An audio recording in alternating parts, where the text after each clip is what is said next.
Buenas noches, comunidad. Vamos para otra noche más de terror. Escriban en los comentarios desde dónde y a qué hora nos están viendo. Vamos a comenzar con la primera historia. Mi nombre es Elena y necesito contar lo que pasó en el rancho de mi familia en Ciudad Juárez. Esto fue hace 3 años, pero todavía me despierto de madrugada pensando en esos días. Mi esposo Roberto heredó la propiedad del abuelo de él, un terreno grande con una casa antigua y una presa que siempre fue el orgullo de la familia. Teníamos 2 niños pequeños en esa época, la Sofía de 6 años y el Miguel de 4. Nos cambiamos para allá a principios del verano, llenos de planes para arreglar la casa y criar a los niños en el campo. Roberto trabajaba en la ciudad durante el día y yo me quedaba en casa cuidando a los niños. La presa quedaba como a 200 metros de la casa, rodeada por unos árboles viejos que daban una sombra buena. A los niños les encantaba jugar por allá durante el día, siempre bajo mi supervisión. La primera vez que escuché el llanto fue un jueves por la noche. Eran como las 2 de la mañana cuando me desperté con un sonido que venía de afuera. Parecía una mujer llorando, pero de una manera muy triste, como si hubiera perdido algo muy importante. Le di un codazo a Roberto, pero él estaba durmiendo profundo después de un día largo de trabajo. Me quedé ahí en la cama poniendo atención, tratando de entender de dónde venía ese sonido. El llanto duraba como 10 minutos, y después paraba. Pensé que podía ser alguna vecina con problemas, pero la propiedad más cercana quedaba como a 3 kilómetros de la nuestra. Al día siguiente, le pregunté a Roberto si había escuchado algo, pero me dijo que no. Le comenté a doña María, que vivía en la ciudad pero conocía bien la región, y se le puso una cara rara. Dijo que a veces la gente escuchaba cosas por allá, pero no quiso hablar más del asunto. El llanto siguió las noches siguientes, siempre a la misma hora. Empecé a fijarme que venía de la dirección de la presa. Una noche decidí levantarme y asomarme por la ventana del cuarto, que daba para ese lado. No pude ver nada por la oscuridad, pero el sonido estaba más claro. Era definitivamente una mujer llorando, y parecía que estaba caminando alrededor de la presa. Roberto finalmente escuchó un viernes y se preocupó. Dijo que al día siguiente iba a echar un vistazo por allá para ver si había alguien acampando en la propiedad, pero cuando amaneció, no encontramos ninguna señal de que alguien hubiera estado por allá. Ni huellas en la tierra húmeda alrededor del agua, ni basura, nada.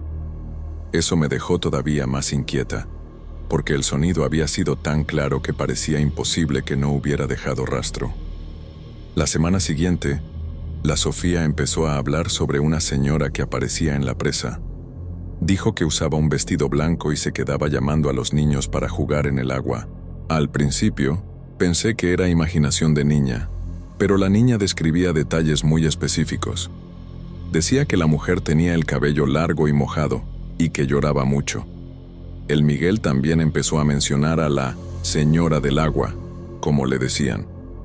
Les prohibí a los niños acercarse a la presa solos, y les expliqué que era peligroso jugar cerca del agua sin un adulto. Pero ellos insistían en que la mujer era bonita y que nomás quería jugar.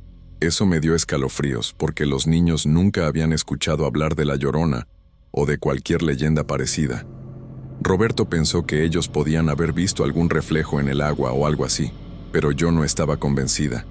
Una noche, el llanto se escuchó más fuerte y más cerca de la casa. Eran como las 3 de la mañana cuando me desperté con ese sonido terrible. Esta vez, parecía que la mujer estaba mero en el patio. Desperté a Roberto y los dos nos quedamos escuchando. El llanto era desesperado, como si hubiera perdido algo muy preciado y estuviera buscando. Roberto agarró la linterna y dijo que iba a ver qué era. Le supliqué que no saliera, pero dijo que no podía dejar que eso siguiera.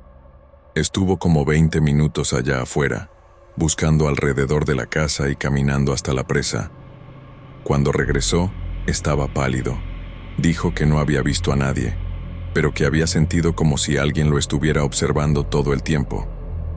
El llanto paró en cuanto él salió de la casa, pero regresó luego que entró. Pasamos el resto de la noche despiertos, escuchando ese sonido terrible hasta que amaneció. Al día siguiente, decidí buscar a doña María otra vez. Esta vez, me contó sobre las historias que corrían sobre esa propiedad. Dijo que hace mucho tiempo, una mujer había perdido a los hijos ahogados en esa presa y que desde entonces, la gente escuchaba llantos por allá. Me platicó que la familia anterior se había cambiado por eso, y que el abuelo de Roberto nunca había vivido en la casa, nomás usaba el terreno para el ganado.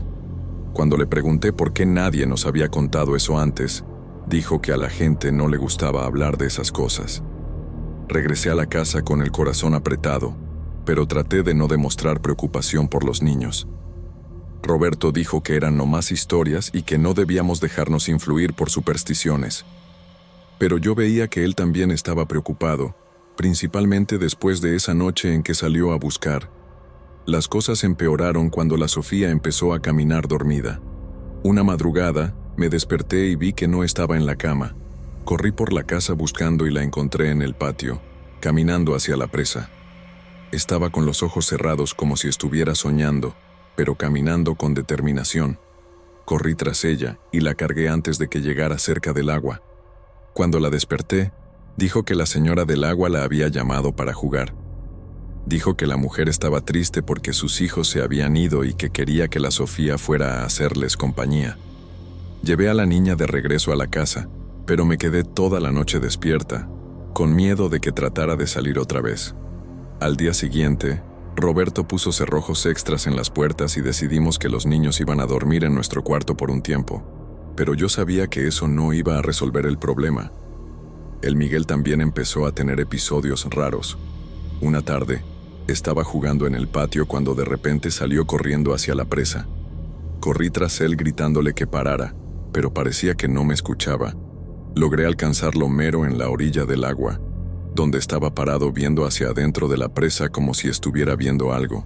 Cuando le pregunté qué estaba haciendo, dijo que la señora le había pedido que se metiera al agua para buscar los juguetes que estaban allá abajo. Lo cargué y regresamos a la casa, pero se quedó llorando todo el camino, diciendo que la mujer se iba a enojar con él. Esa noche, el llanto fue más fuerte que nunca. Parecía que venía de adentro de la mismísima casa, como si la mujer estuviera en el pasillo. Los niños se despertaron asustados y se vinieron a nuestra cama. Roberto dijo que al día siguiente íbamos a buscar ayuda. Buscamos al padre de la iglesia más cercana, que quedaba en la ciudad. Le contamos todo lo que estaba pasando, y él escuchó con atención. Dijo que ya había escuchado de casos parecidos y que podía ir hasta la propiedad para hacer una bendición. Quedamos para el domingo siguiente, pero las cosas empeoraron antes de eso. El viernes por la noche, me desperté con la Sofía gritando. Estaba en la cama, pero parecía que estaba teniendo una pesadilla terrible. Cuando logré despertarla, dijo que la mujer había tratado de jalarla para adentro del agua y que estaba muy enojada. Dijo que la señora decía que si los niños no se iban con ella por las buenas, los iba a buscar de otra manera. El Miguel también empezó a tener pesadillas parecidas. Los dos les dio miedo dormir y pasaban las noches despiertos, pegados a mí y a Roberto. La situación se estaba poniendo insostenible, y yo veía que los niños estaban adelgazando y enfermándose de tanto miedo. El padre vino el domingo como había prometido.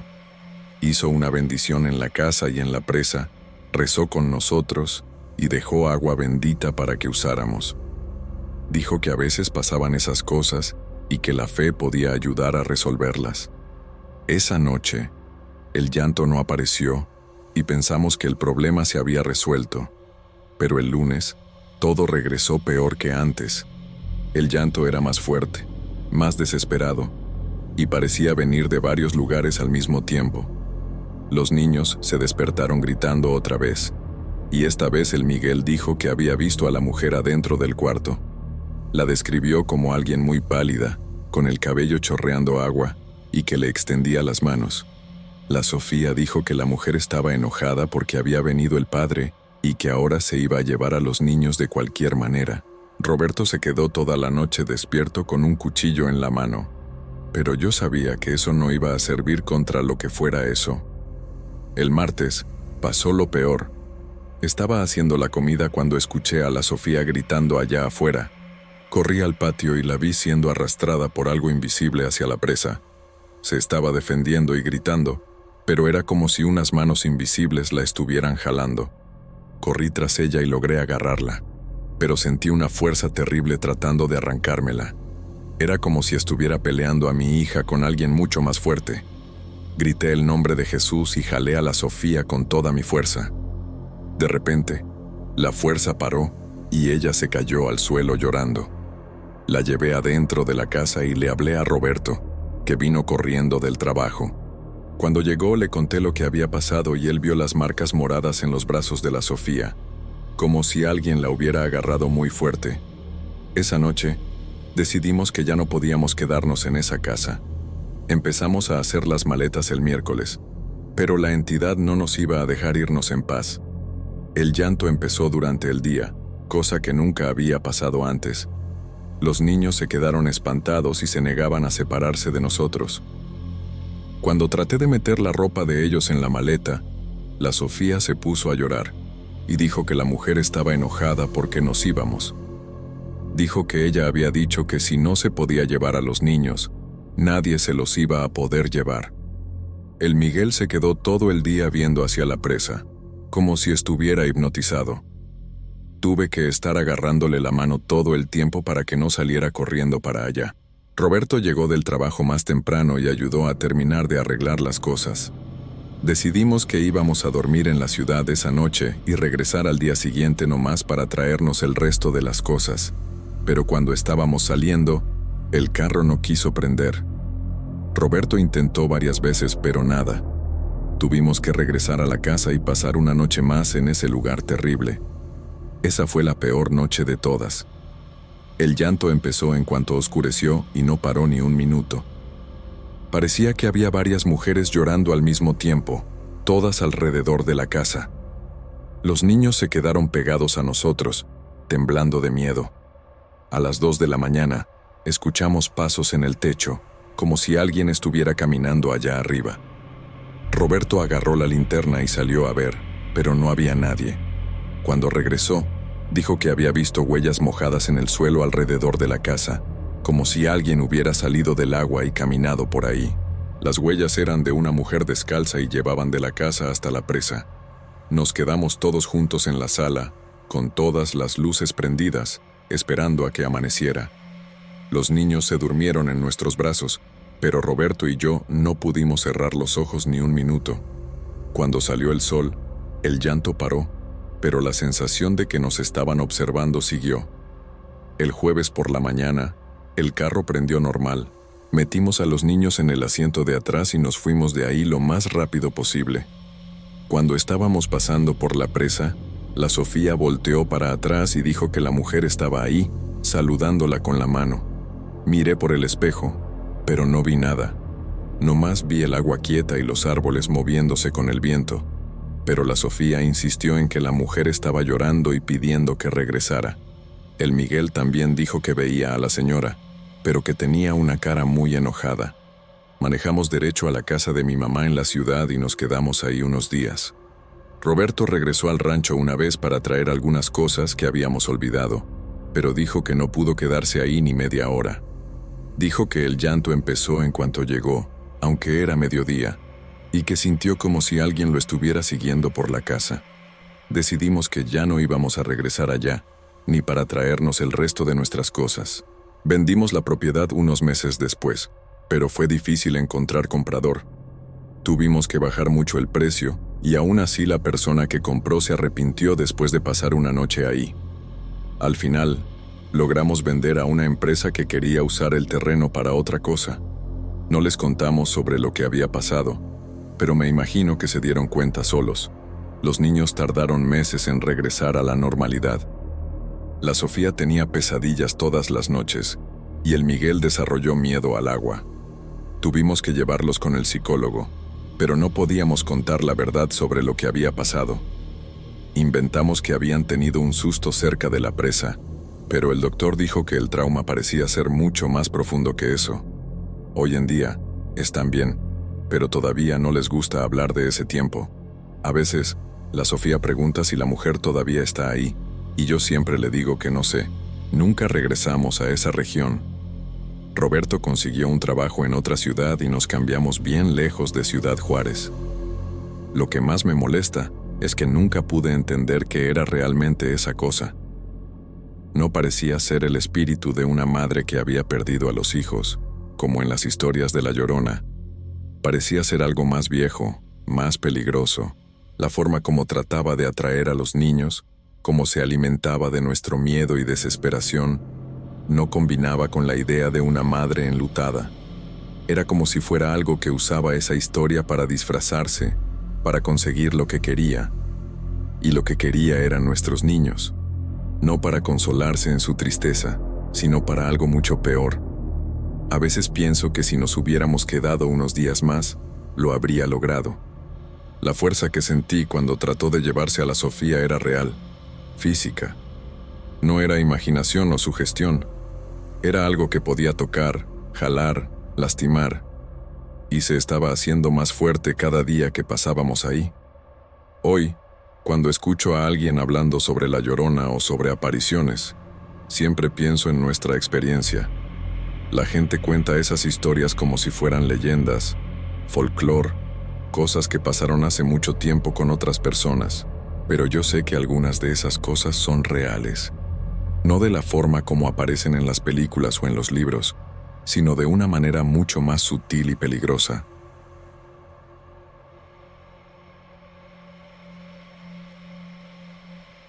Fue en 2001. Yo tenía como 28 años y vivía en Ciudad Juárez cuidando a mi abuela. Ella ya tenía 84 años en esa época, y toda la familia como que me aventó esa responsabilidad, ya sabes cómo es. Mis papás habían muerto en un accidente unos años antes, y yo era el único nieto que no se había casado todavía. Entonces me tocó a mí. La abuela siempre fue una mujer fuerte, de esas que mandaban a todo mundo, pero en los últimos meses antes de lo que voy a contar, empezó a ponerse rara, muy rara de verdad. Al principio pensé que era nomás la edad llegando, pero había algo diferente en el aire de la casa, una sensación pesada que no podía explicar. Al principio pensé que era nomás la edad llegando. Empezó a decir cosas sin sentido, se quedaba viendo a la nada y susurrando sola. A veces yo llegaba a la sala y ella estaba platicando con alguien que no existía, haciendo gestos y todo. Cuando le preguntaba con quién estaba hablando, me veía con esos ojos vidriosos y decía que eran los visitantes. Eso me daba escalofríos, pero yo trataba de ser paciente. La llevé con el doctor, le hice todos los estudios, pero no salió nada. El doctor dijo que podía ser inicio de demencia, pero algo en el fondo de mi pecho me decía que no era eso. La casa también parecía diferente, más fría, aún con el calor de Ciudad Juárez. Las cosas empezaron a ponerse realmente perturbadoras cuando empezó a hablar sobre espíritus y apariciones. Ella decía que ellos venían en la noche a platicar con ella, que la querían llevar. Yo pensaba que eran pesadillas o confusión mental, pero la forma como describía era muy detallada, muy específica. Hablaba sobre figuras sombrías que se quedaban a los pies de su cama, sobre voces que le susurraban cosas al oído. Una vez me dijo que ellos estaban esperando el momento indicado. Cuando le pregunté el momento indicado para qué, nomás sonrió de una manera que me heló la sangre. Era una sonrisa que no parecía de ella, como si otra persona estuviera usando la cara de mi abuela. Lo que más me molestaba era que durante el día parecía completamente normal. Cocinaba, veía sus telenovelas, se quejaba de los vecinos como siempre había hecho, pero cuando llegaba la noche, era como si se volviera otra persona. Se ponía inquieta, andaba por la casa, murmuraba cosas que yo no podía entender. Varias veces me desperté con ruidos raros que venían de su cuarto, como si estuviera moviendo muebles o arrastrando algo pesado. Cuando iba a checar, estaba durmiendo tranquilamente, pero el cuarto siempre estaba hecho un desastre. Los cajones abiertos, ropa tirada en el suelo, a veces hasta la cama estaba fuera de lugar. Ella nunca se acordaba de nada al día siguiente. Fue un martes que tomé la decisión de comprar las cámaras. Yo trabajaba en una tienda de electrónicos y conseguí unas cámaras de seguridad usadas a buen precio. No eran nada sofisticado, pero grababan en VHS y tenían visión nocturna básica. Instalé una en su cuarto, bien discreta, apuntando hacia la cama. Otra la puse en el pasillo para ver si salía del cuarto durante la madrugada. No le conté sobre las cámaras porque sabía que se iba a enojar. Siempre fue muy celosa de su privacidad. Además, yo necesitaba saber qué estaba pasando realmente. Mi cordura mental dependía de eso. La primera noche que grabé no pasó nada importante. La vi moviéndose mucho en la cama, hablando sola, pero nada que me llamara mucho la atención. Pensé que tal vez estaba exagerando, que realmente era nomás cosa de la edad. Pero la segunda noche vi algo que cambió mi vida para siempre. Cuando fui a ver la cinta al día siguiente, mi mano estaba temblando tanto que casi no podía meterla en la videocasetera. Lo que vi en esa pantalla me hizo cuestionar todo lo que creía sobre la realidad. Hasta hoy, cuando me acuerdo de esas imágenes, se me revuelve el estómago y siento un frío en la espalda. Eran como las 3 de la mañana cuando empezó. En la grabación, veía a mi abuela durmiendo normal, acostada de lado como siempre. De repente, empezó a moverse de una manera muy rara, como si algo la estuviera jalando. No era un movimiento natural, era como si una fuerza invisible estuviera manipulando su cuerpo. Empezó a retorcerse en la cama, pero los ojos seguían cerrados, como si todavía estuviera durmiendo. Lo más bizarro es que no parecía que estuviera teniendo una pesadilla o convulsión. Los movimientos eran muy controlados, muy deliberados, como si algo estuviera probando los límites de su cuerpo. Entonces pasó la cosa más espantosa que he visto en mi vida. Mi abuela, que casi no podía levantarse sola durante el día por la artritis, de repente se paró en la cama y empezó a doblarse hacia atrás. Se dobló tanto que la cabeza casi le tocó los pies. Era humanamente imposible, principalmente para una señora de 84 años. Se quedó en esa posición como 5 minutos, completamente inmóvil, como una estatua retorcida. Yo estaba viendo eso con el corazón disparado, sudando frío, sin poder creer lo que mis ojos estaban viendo. Cuando finalmente regresó a la posición normal, simplemente se acostó y siguió durmiendo como si nada hubiera pasado. La expresión de su cara estaba serena, casi sonriendo. Vi esa cinta como 10 veces seguidas, tratando de encontrar alguna explicación lógica. Pensé que tal vez era problema en la grabación, alguna distorsión de la imagen, no sé, pero no era. Era demasiado real, demasiado detallado. Podía ver hasta las arrugas de su cara, la forma como se le caía el cabello cuando se retorcía. Pasé todo el día perturbado, casi no pude trabajar. Cada vez que veía a mi abuela tomando café, haciendo sus cosas normales, pensaba en esa criatura imposible que había visto en la cinta. Era la misma persona, pero al mismo tiempo no era. Durante el día se quejó de dolores de espalda. Dijo que había dormido mal. Yo me quedé callado, pero por dentro estaba espantado. ¿Cómo podía no acordarse de haber hecho esos movimientos? La tercera noche, dejé las cámaras prendidas otra vez. Esta vez me quedé despierto hasta más tarde, medio esperando, medio con miedo de lo que iba a encontrar. Cuando finalmente me quedé dormido, me desperté con un ruido sordo que venía de su cuarto. Era como si algo pesado se hubiera caído al suelo. Me levanté corriendo y fui hasta allá, pero cuando abrí la puerta, estaba durmiendo normal. El cuarto también estaba normal, nada fuera de lugar. Regresé a mi cuarto confundido, pero ya no pude dormir. Me quedé acostado escuchando cada ruido de la casa, cada crujido de la madera, cada soplo del viento.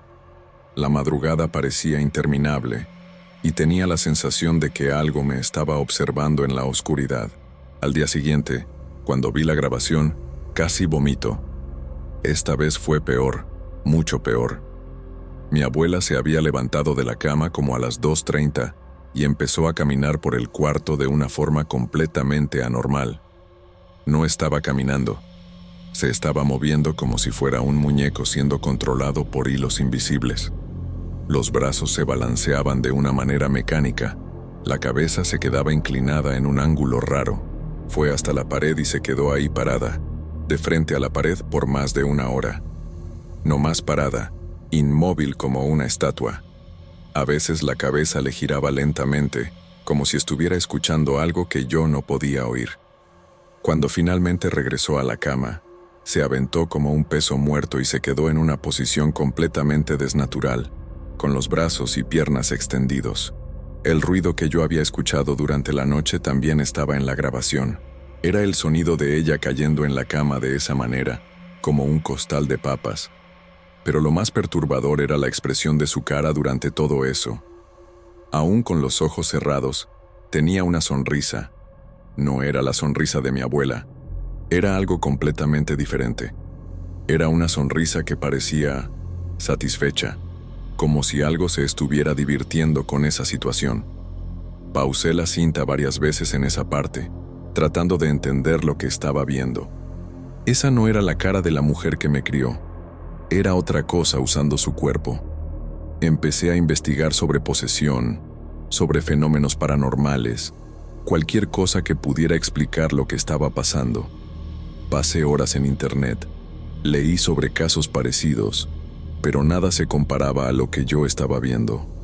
La mayoría de las historias hablaban sobre personas despiertas, siendo poseídas, gritando, hablando idiomas raros. Pero mi abuela hacía todo eso durmiendo, o por lo menos fingiendo que estaba durmiendo.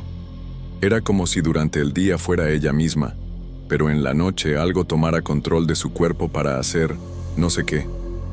Empecé a fijarme en otros detalles también. Estaba adelgazando muy rápido. Tenía ojeras profundas, pero siempre decía que se sentía bien. La cuarta noche, pasó algo que me hizo tomar una decisión drástica.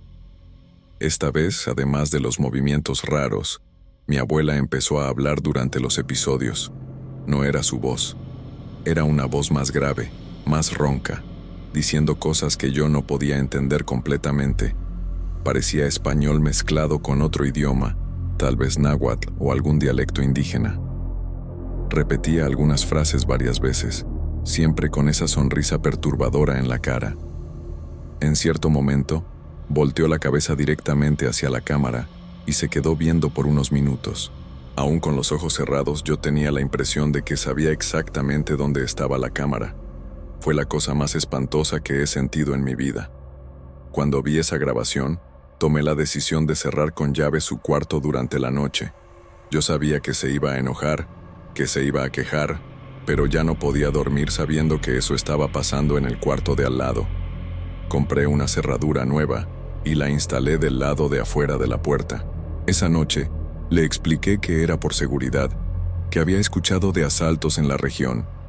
Se quejó un poco, pero al final aceptó. Pensé que tal vez, si no podía levantarse y hacer esos movimientos, los episodios pararían.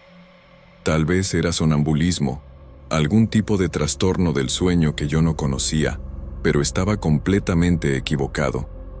La primera noche que cerré la puerta con llave, los ruidos fueron todavía peores. Era como si algo estuviera tratando de salir del cuarto con mucha fuerza. Escuché golpes en la puerta, arañazos en la madera, sonidos que parecían muebles siendo arrastrados. Me quedé despierto toda la noche, sentado en la sala con el corazón disparado, escuchando toda esa locura. Por la mañana, cuando abrí la puerta, encontré el cuarto completamente destruido. La cama estaba volteada, los cajones todos abiertos y vacíos, ropa regada por todos lados. Y mi abuela estaba durmiendo en el suelo, en medio de todo el desastre, con esa misma sonrisa en la cara. Cuando despertó, dijo que no se acordaba de nada y se quejó de que había dormido incómoda. La grabación de esa noche fue la más perturbadora de todas. Aún encerrada, mi abuela había logrado hacer cosas que desafiaban cualquier lógica. Había movido la cama pesada de roble sola, una cama que yo necesitaba ayuda para mover durante el día. En la cinta, la veía empujando los muebles con una fuerza sobrehumana, pero siempre con esos movimientos mecánicos y raros. Lo más bizarro es que hacía todo eso en silencio casi total. Los ruidos que yo escuchaba desde la sala eran mucho más fuertes que lo que aparecía en la grabación. Era como si el sonido estuviera siendo amplificado de alguna manera. Durante casi 3 horas, reorganizó todo el cuarto, poniendo las cosas en posiciones que no tenían sentido, los cajones apilados en el centro del cuarto, la ropa formando círculos en el suelo. Después de ver esa cinta, le hablé a mi tío que vivía en El Paso. Le conté todo, hasta le mandé algunas grabaciones por email. Se quedó en silencio por un rato largo. Después dijo que nuestra familia tenía historias raras que nunca fueron contadas a los más jóvenes. Habló sobre mi bisabuela, que había muerto en circunstancias bizarras en los años 40, y sobre otros parientes que habían pasado por cosas parecidas. Dijo que mi abuela siempre fue sensible para esas cosas, pero que con la edad eso se había puesto peor. Sugirió que buscara ayuda de alguien que entendiera de esas cosas, pero en Ciudad Juárez, en 2001, no era fácil encontrar ese tipo de persona. La ciudad estaba pasando por una fase muy violenta, y la gente estaba más preocupada por problemas reales que por apariciones. Seguí cerrando su cuarto con llave todas las noches, aún sabiendo que no servía de mucho. Los episodios continuaron, cada vez más intensos. Empezó a bajar de peso de forma alarmante. Parecía que la estaban consumiendo por dentro. Durante el día, se quedaba más confundida, hablaba menos, pasaba horas viendo la pared. A veces la encontraba platicando sola en la cocina, pero cuando me acercaba, paraba inmediatamente y me veía como si no me reconociera. Esos momentos duraban nomás unos segundos. Después regresaba a la normalidad, pero eran segundos aterrorizantes. Era como si algo me estuviera evaluando a través de sus ojos. Una noche, me desperté con el sonido de la cerradura siendo forzada. Eran como las 4 de la mañana y escuchaba claramente a alguien moviendo la chapa del cuarto de ella. Me levanté despacio y fui hasta allá. Pegué la oreja a la puerta. Del otro lado, escuchaba a mi abuela susurrando algo, pero no podía entender qué era. Parecía que estaba platicando con alguien, respondiendo preguntas que yo no podía oír. De repente, todo se quedó en silencio. Un silencio tan profundo que hasta el ruido de los carros en la calle parecía que había parado. Me quedé ahí parado como 10 minutos, esperando algún sonido, pero nada.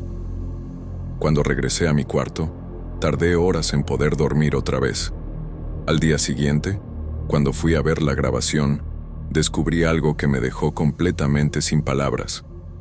La cámara había captado a mi abuela levantándose y caminando hasta la puerta, exactamente a la hora que yo había escuchado los ruidos. Pero no estaba tratando de abrir la puerta. Estaba recargada en la puerta, susurrando algo, como si estuviera platicando con alguien del otro lado. Conmigo. Ella sabía que yo estaba ahí. Durante toda esa conversación misteriosa, estaba hablando conmigo, o con algo que estaba conmigo. En la grabación, se podía ver que hacía gestos, movía la cabeza, como si estuviera recibiendo instrucciones. Cuando todo se quedó en silencio, simplemente regresó a la cama y se durmió. Ese descubrimiento me puso paranoico. Si ella sabía que yo estaba escuchando, si sabía sobre las cámaras, entonces, ¿todo eso era una actuación? ¿O algo la estaba usando para comunicarse conmigo? Empecé a cuestionar mi propia cordura. Tal vez estaba viendo cosas que no existían. Tal vez el estrés de cuidarla me estaba haciendo alucinar. Pero las cintas estaban ahí, eran reales. Podía verlas cuantas veces quisiera. Se las enseñé a algunos amigos y todos se quedaron perturbados. Uno de ellos sugirió que buscara un padre. Otro dijo que era mejor internar a mi abuela. Pero yo sabía que ninguna de esas opciones iba a resolver el problema. Eso no era enfermedad mental ni posesión común. En las últimas noches antes de que muriera, los episodios se pusieron todavía más intensos. Empezó a hacer sonidos que no parecían humanos. Una mezcla de gemidos, susurros y algo que parecían risas ahogadas. En la grabación, la veía retorciendo el cuerpo de formas que parecían quebrarle los huesos, pero al día siguiente nunca se quejaba de dolor. Era como si durante la noche se transformara en algo completamente diferente, algo que no estaba limitado por las debilidades del cuerpo humano. A veces se quedaba horas en una posición imposible, como si estuviera meditando o realizando algún tipo de ritual. El cuarto siempre amanecía con un olor raro, medio dulce, medio podrido, que nunca pude identificar. En la última grabación que hice, 3 días antes de que muriera, pasó algo que me atormenta hasta hoy. Mi abuela se levantó de la cama, caminó hasta muy cerca de la cámara y se quedó ahí parada, viendo directamente al lente. Aún con los ojos cerrados, yo tenía la certeza absoluta de que me estaba viendo. Se quedó ahí por casi 1 hora, a veces inclinando la cabeza como si me estuviera estudiando. Entonces abrió la boca y dijo una sola frase, clara como el cristal: «Ya es hora». No era su voz, era una voz que yo nunca había escuchado antes, pero que de alguna manera me era familiar. Después de eso, regresó a la cama y no se movió más hasta la mañana. Cuando vi esa parte de la cinta, mi mano estaba temblando tanto que casi no podía agarrar el control remoto. En los 3 días siguientes, mi abuela se quedó completamente diferente. Durante el día, casi no hablaba, casi no comía. Pasaba horas sentada en la silla de la sala viendo hacia la ventana. Pero no era una mirada normal, era como si estuviera esperando algo, o a alguien. A veces la veía moviendo los labios, susurrando palabras que yo no podía oír. Cuando le preguntaba si estaba bien, nomás me veía con esos ojos vacíos y movía la cabeza. Era como si la persona que yo conocía se hubiera ido y hubiera dejado nomás una cáscara vacía. Lo más raro es que paró completamente de hacer los movimientos bizarros durante la noche. Las grabaciones la mostraban durmiendo normal, sin moverse casi nada. El lunes, ni se levantó de la cama. Dijo que estaba muy cansada, que nomás quería descansar.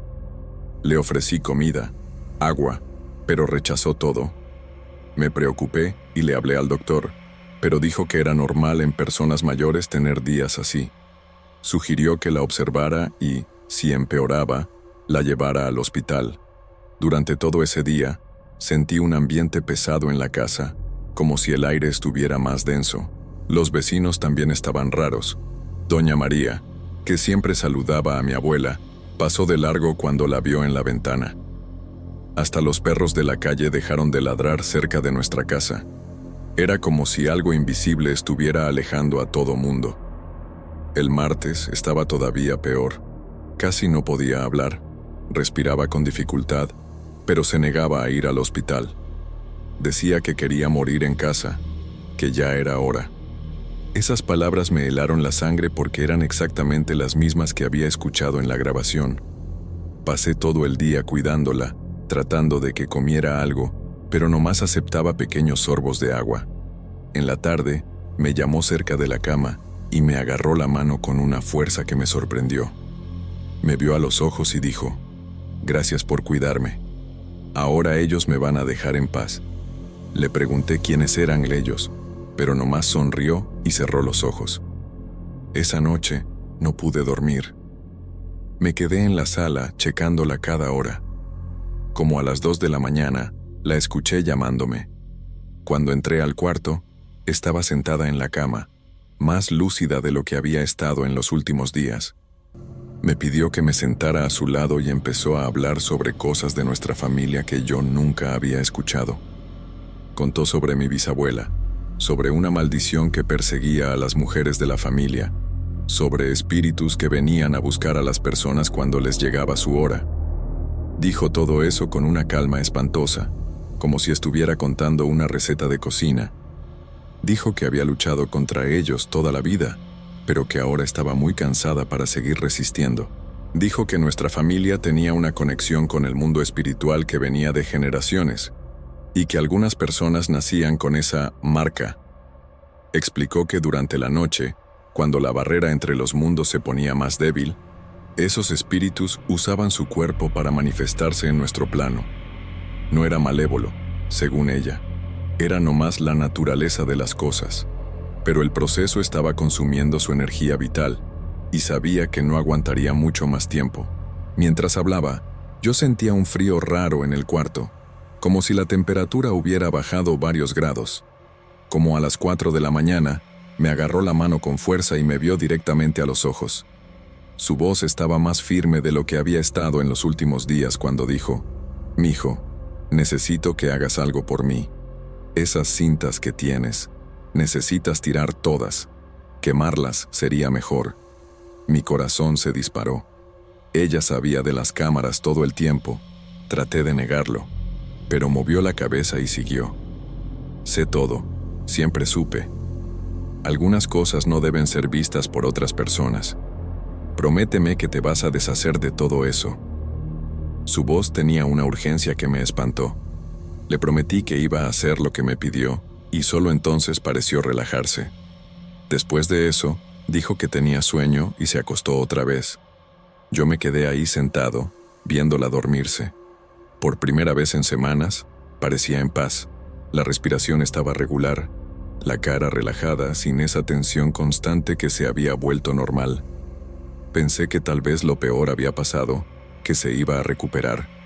Pero en el fondo de mi corazón, yo sabía que esa plática había sido una despedida. Me había contado todo eso porque sabía que era la última oportunidad. Me quedé ahí hasta que amaneció, nomás viéndola dormir tranquilamente.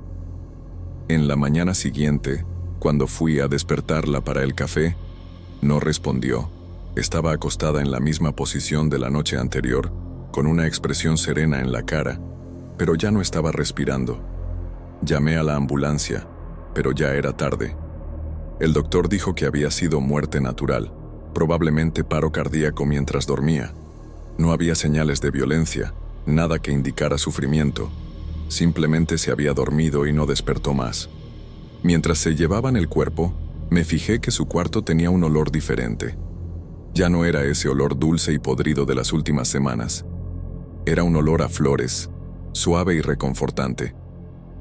Después del funeral, regresé a la casa y cumplí la promesa que le había hecho. Agarré todas las cintas VHS y las cámaras. Puse todo en un tambo en el patio y le prendí fuego. Mientras veía todo quemándose, sentí un alivio raro, como si un peso se hubiera quitado de mis hombros. Las cintas se derritieron lentamente, liberando un humo negro y denso que subía derecho al cielo. Cuando todo se volvió cenizas, eché agua para apagar las brasas y enterré los restos en el fondo del patio. Esa noche, por primera vez en semanas, pude dormir profundamente. La casa estaba en silencio, un silencio normal, sin esa tensión que se había vuelto constante. Años después, cuando me casé y tuve hijos, a veces observaba a mi esposa durmiendo y me acordaba de esas noches terribles. Pero nunca pasó nada parecido. Mis hijos crecieron normal, sin ninguna señal de que cargaran esa marca que mi abuela había mencionado. Tal vez la maldición, si es que era eso, había muerto con ella. O tal vez nomás afectaba a las mujeres de la familia, como había dicho. De cualquier manera, nunca le conté esta historia a mi esposa. Algunas cosas son muy pesadas para compartir, aun con quien uno ama. Es una carga que prefiero cargar solo.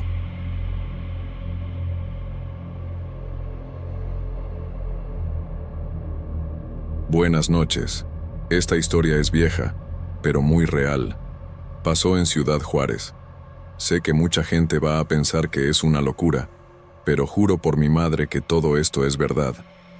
Hasta hoy, 14 años después, todavía siento escalofríos cuando me acuerdo de esta historia.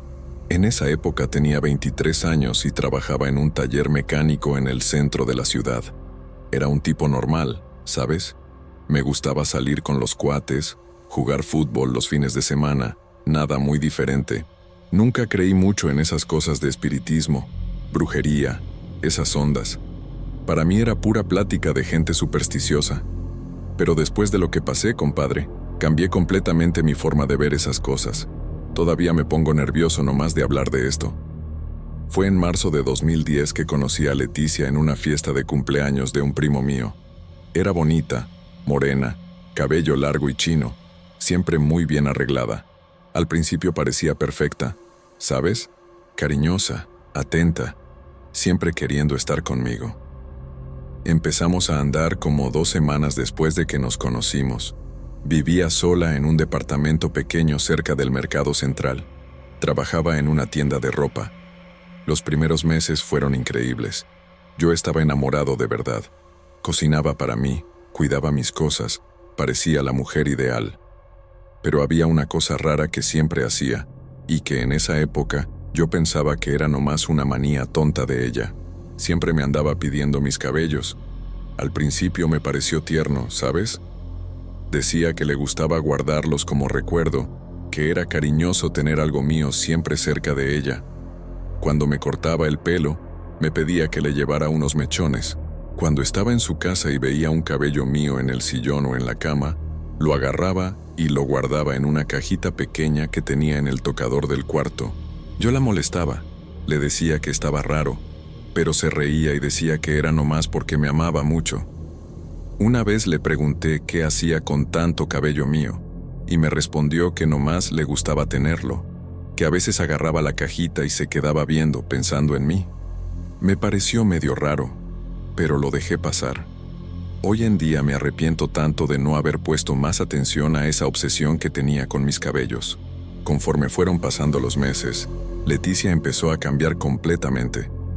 Lo que antes parecía cariño se volvió una obsesión enfermiza. Quería saber dónde estaba todo el tiempo. Me hablaba al trabajo varias veces al día. Se aparecía en el taller sin avisar para ver si de verdad estaba ahí. Si salía con los cuates, hacía un escándalo, lloraba, gritaba, decía que ya no la quería. Empezó a revisar mi celular, mis cosas. Llegó hasta a ir a casa de mi mamá para preguntar si de verdad estaba ahí cuando le decía que estaba. Era un infierno, compadre. Ya no podía ni respirar. Cualquier mujer que me hablara, hasta las clientas del taller, hacía una escena de celos terrible. Llegó al punto de seguirme en la calle para ver si estaba mintiendo sobre a dónde iba. La gota que derramó el vaso fue cuando se apareció en mi trabajo, gritándole a una clienta que había venido a recoger su carro.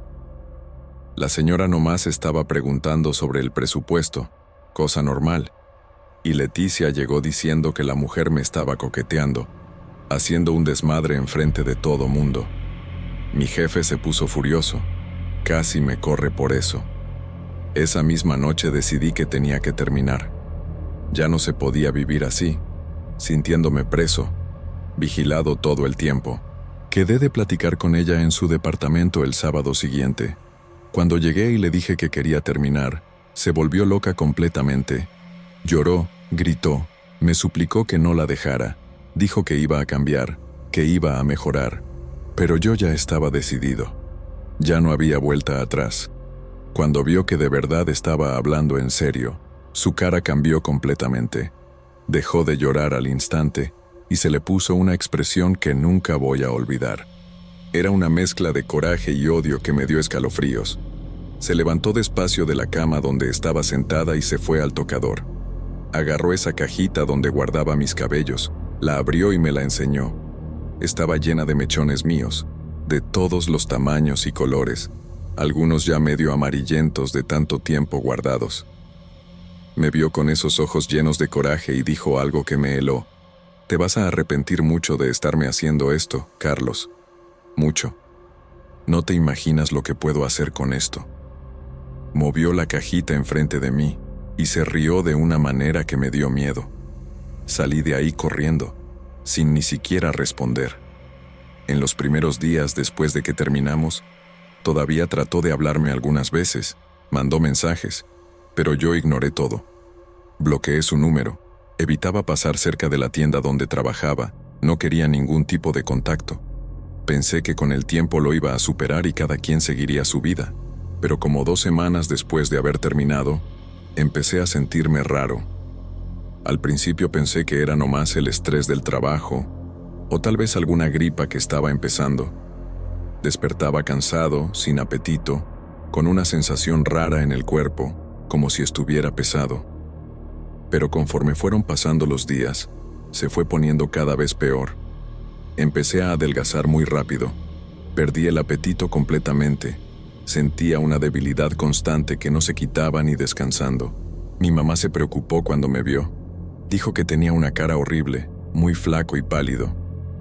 Fui al centro de salud del barrio. El doctor me pidió unos estudios básicos, pero no salió nada.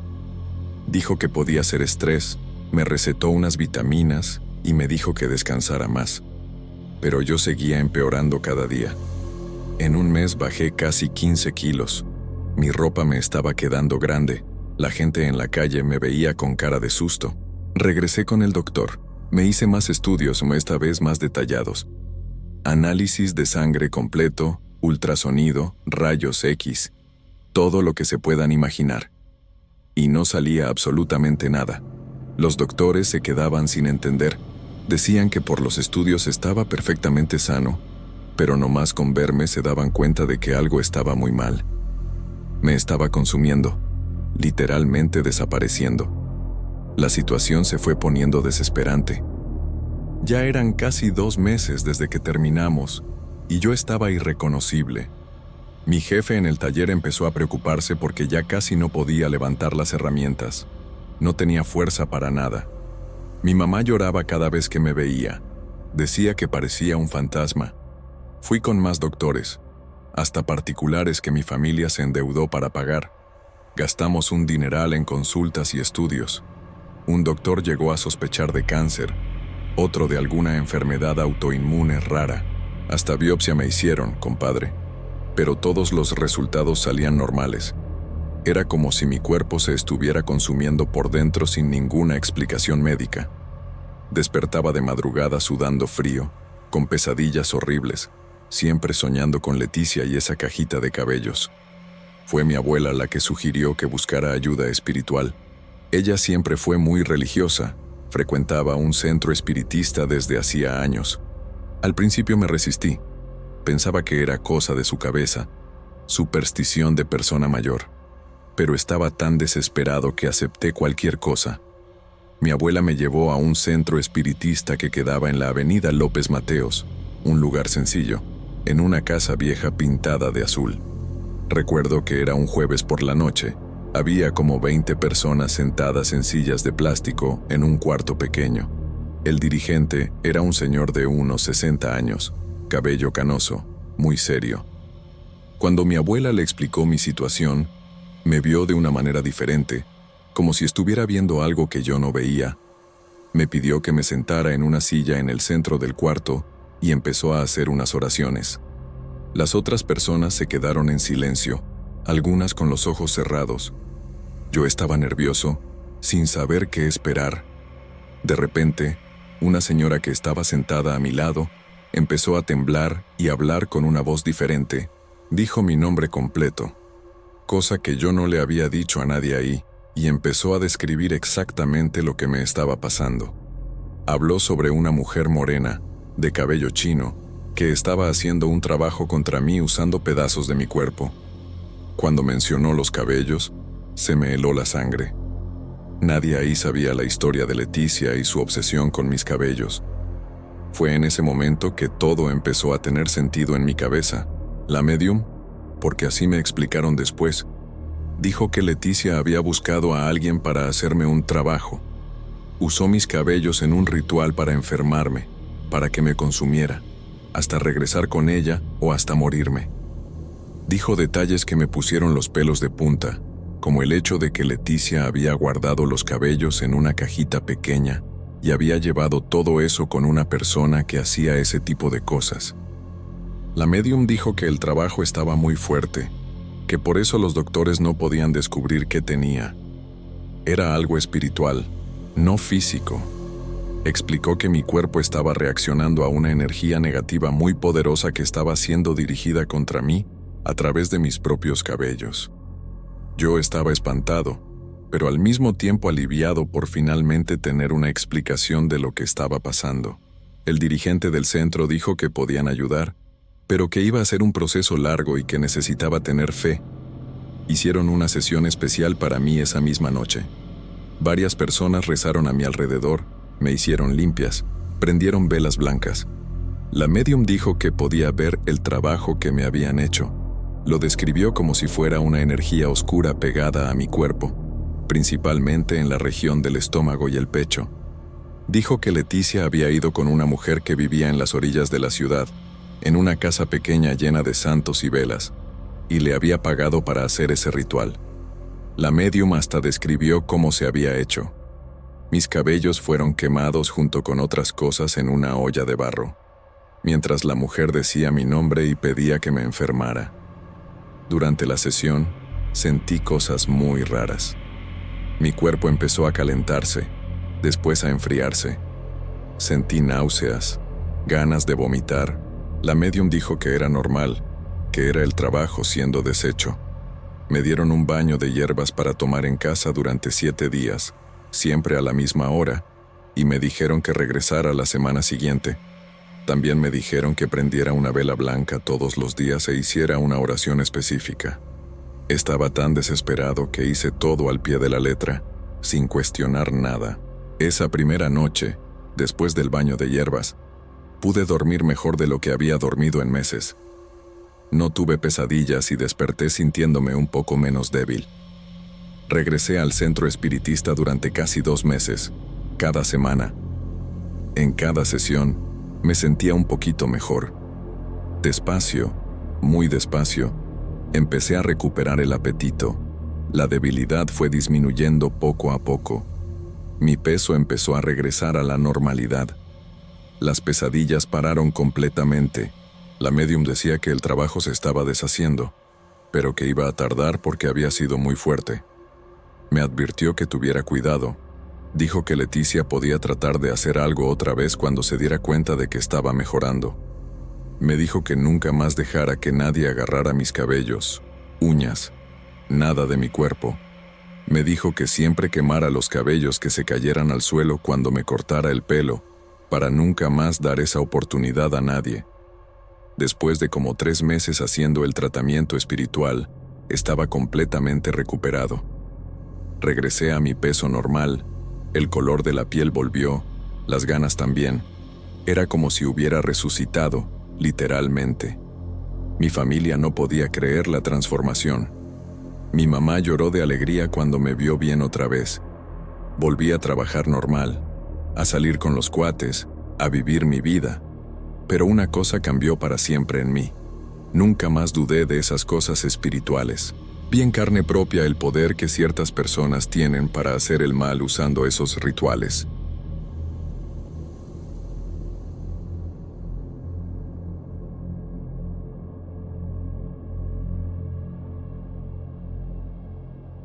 Mi nombre no importa, pero tengo 32 años.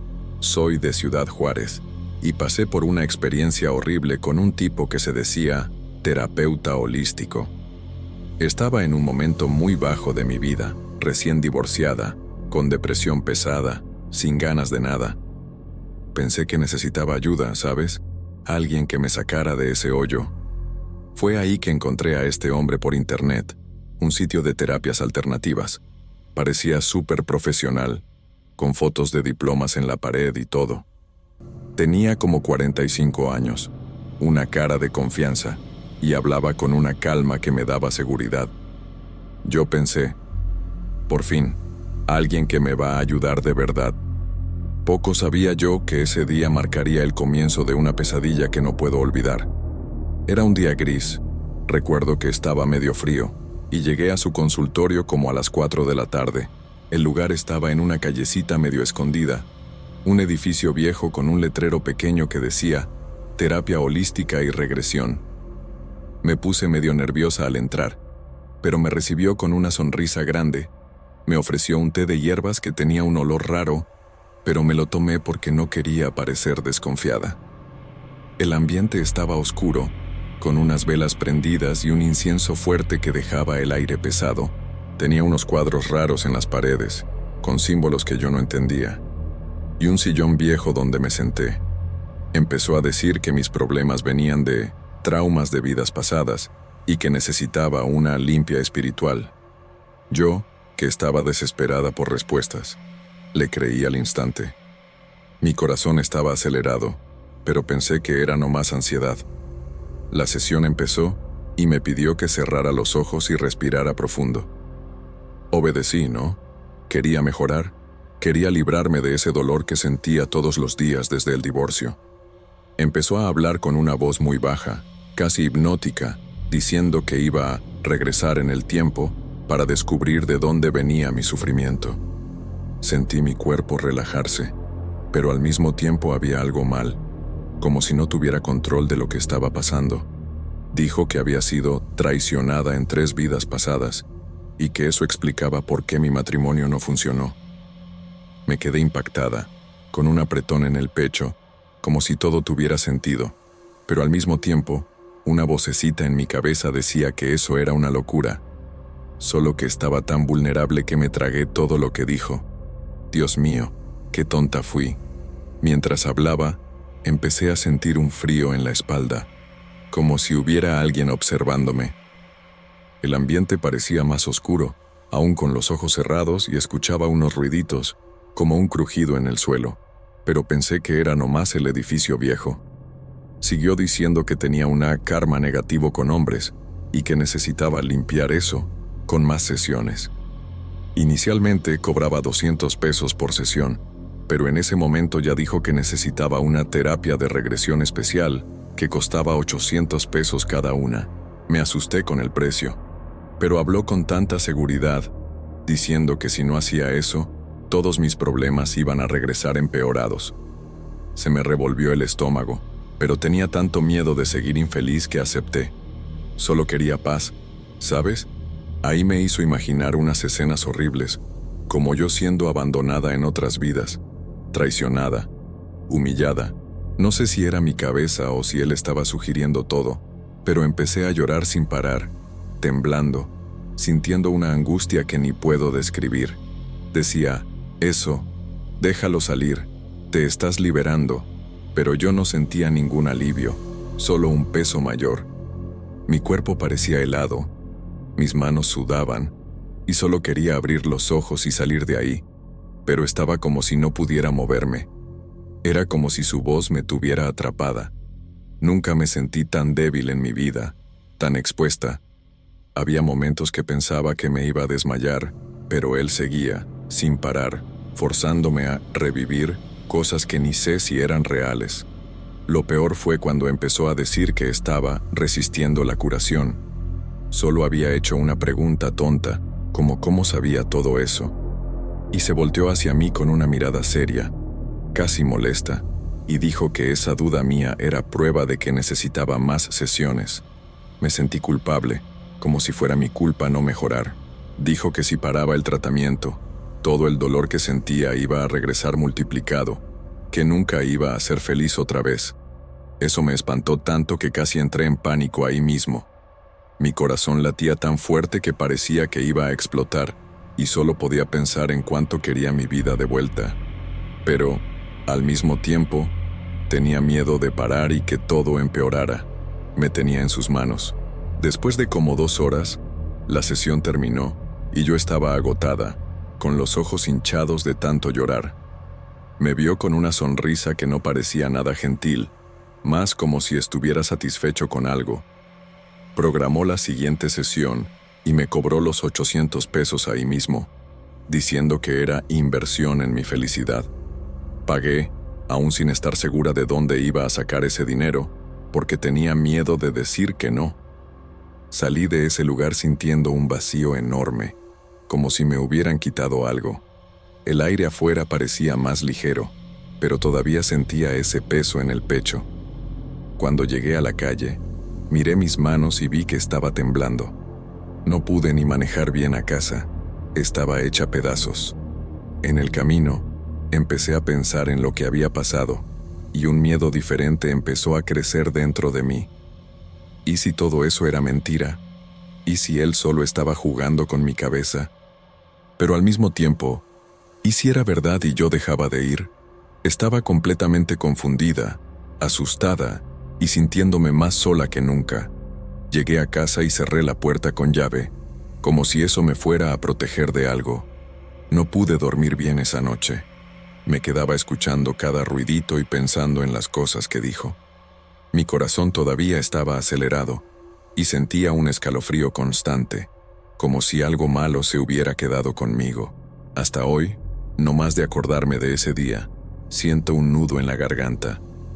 Llegando a casa, no podía parar de pensar en lo que había pasado en el consultorio.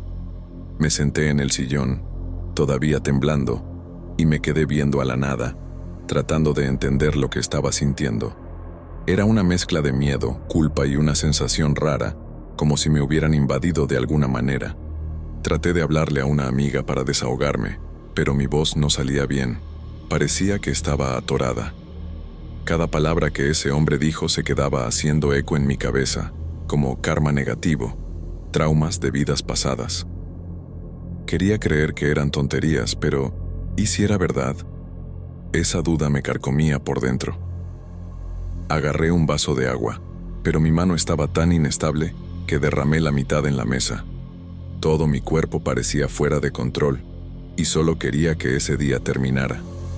Mientras estaba ahí sentada, empecé a recordar cómo me vio cuando pregunté sobre las tales vidas pasadas. No fue solo molestia, había algo más, como un brillo raro en los ojos, como si le hubiera gustado verme confundida. Eso me dio un escalofrío que me subió desde la nuca hasta la frente. Me puse a pensar si hacía eso con otras personas, si yo era nomás una tonta más cayendo en su labia.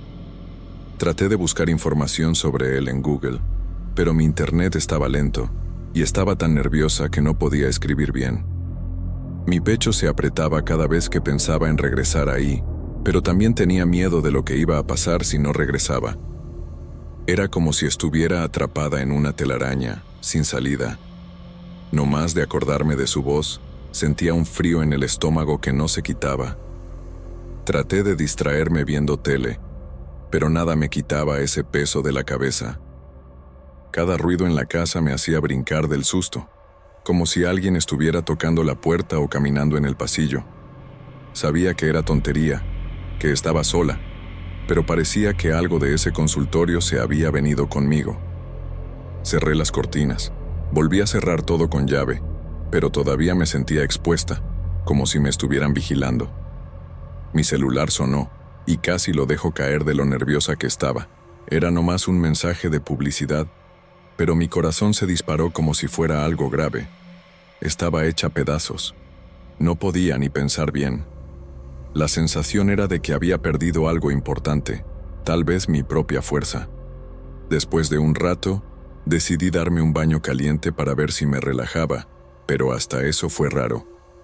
Mientras caía el agua, me quedaba viendo la regadera, pensando que iba a ver alguna sombra o escuchar algo. Sé que suena como paranoia, pero en ese momento era muy real. Mis pensamientos regresaban a las cosas que dijo sobre ser traicionada en otras vidas. Eso me afectaba de una manera que no podía explicar, como si fuera una herida abierta. Salí del baño todavía más tensa, envuelta en la toalla, y me fui directo al cuarto. No prendí las luces, porque no quería ver mi reflejo en el espejo. Tenía miedo de lo que iba a sentir si me veía a mí misma. En el cuarto, me acosté en la cama y me tapé hasta el cuello con la cobija, como si eso me fuera a proteger de algo. Pero no sirvió, porque mi cabeza no paraba. Me quedaba reviviendo cada momento de la sesión, el olor de ese incienso, su voz diciéndome que regresara en el tiempo. Era como si todavía estuviera ahí, atrapada en ese sillón viejo, sin poder escapar. Mi cuerpo parecía pesado, pero al mismo tiempo estaba alerta, escuchando cada crujido de la casa. Traté de cerrar los ojos, pero parecía que alguien susurraba en mi oído, aún sabiendo que no había nadie. Era desesperante, solo quería dormir y olvidar todo, pero el miedo no me dejaba. Era como si hubiera plantado algo dentro de mí. Empecé a pensar en el dinero que pagué, los 800 pesos que di sin ni siquiera pestañear, aún sabiendo que no tenía cómo pagar eso por mucho tiempo. Eso me dio coraje, pero también un miedo todavía mayor.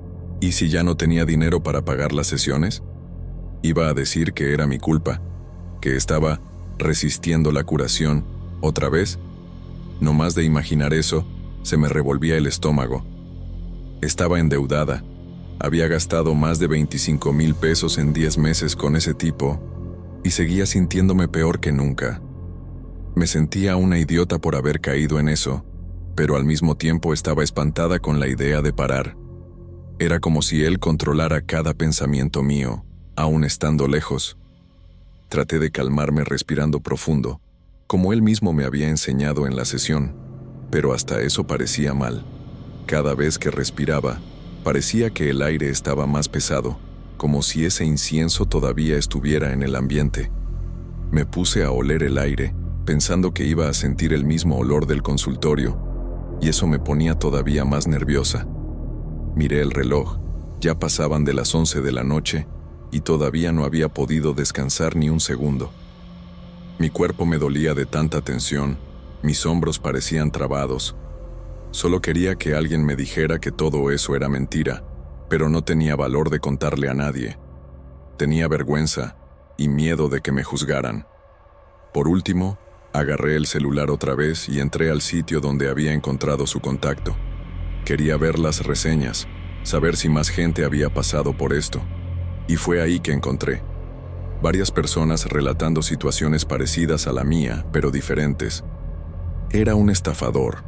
Algunas personas hasta fueron amenazadas diciendo que él mandaría a las fuerzas del mal por ellas. Una persona hasta relató que él todavía enviaba mensajes con fotos de ella con los ojos cerrados.